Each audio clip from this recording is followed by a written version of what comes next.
Everyone, আজকে তো সকালবেলা ঘুম থেকে উঠেই গরম জল নিয়ে বসে গিয়েছিলাম। সকালবেলা খালি পেটে তো একটুখানি গরম জল খেলাম, দেন তো গরম গরম ধোয়া ওটা 1 কাপ চা নিয়ে বসলাম। আর চা খাওয়ার পরে তো ফ্রেশ হয়ে একদম আমি স্নান টানও করে নিয়েছিলাম, দেন রেডি হয়ে পৌঁছে গেলাম স্টেশনে। দেন ওখান থেকে গেলাম হাওড়া, তারপর গেলাম হাওড়া মেট্রো স্টেশনে। আর এটা হচ্ছে আজকে আমার আউটফিট। ও তোমাদেরকে তো বলাই হয়নি আমি কোথায় যাচ্ছি। আজকে ছিল আমার ফার্স্ট ক্লাস, আর কিসের ক্লাস আমি তোমাদের সাথে সেটা পরে শেয়ার করব।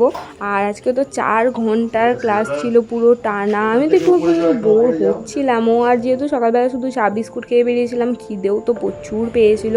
যাই হোক, 4 ঘন্টা ক্লাস করার পরে তো ডাইরেক্ট চলে আসি বাড়ি। আর বাড়িতে এসে লাঞ্চ করেছিলাম। লাঞ্চে তো মা অনেক কিছু বানিয়েছিল। লাঞ্চে ছিল ভাত, টকের ডাল আম দিয়ে, আর ছিল করলা আলুর তরকারি আর একটা মাছের ঝাল। আর আজকে না মা ডালটা এত টক দিয়েছে কি বলবো।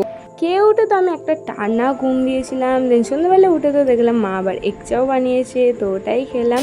কিন্তু মা বললো রাত্রিরে রান্নার জন্য মাকে একটুখানি হেল্প করতে, তাই আমি একটুখানি আলুর তরকারিটা করে দিলাম। So that was it for today. Don't forget to subscribe my channel. ততক্ষণের জন্য বাই, দেখা হচ্ছে অন্য কোনো মিনি ব্লগে।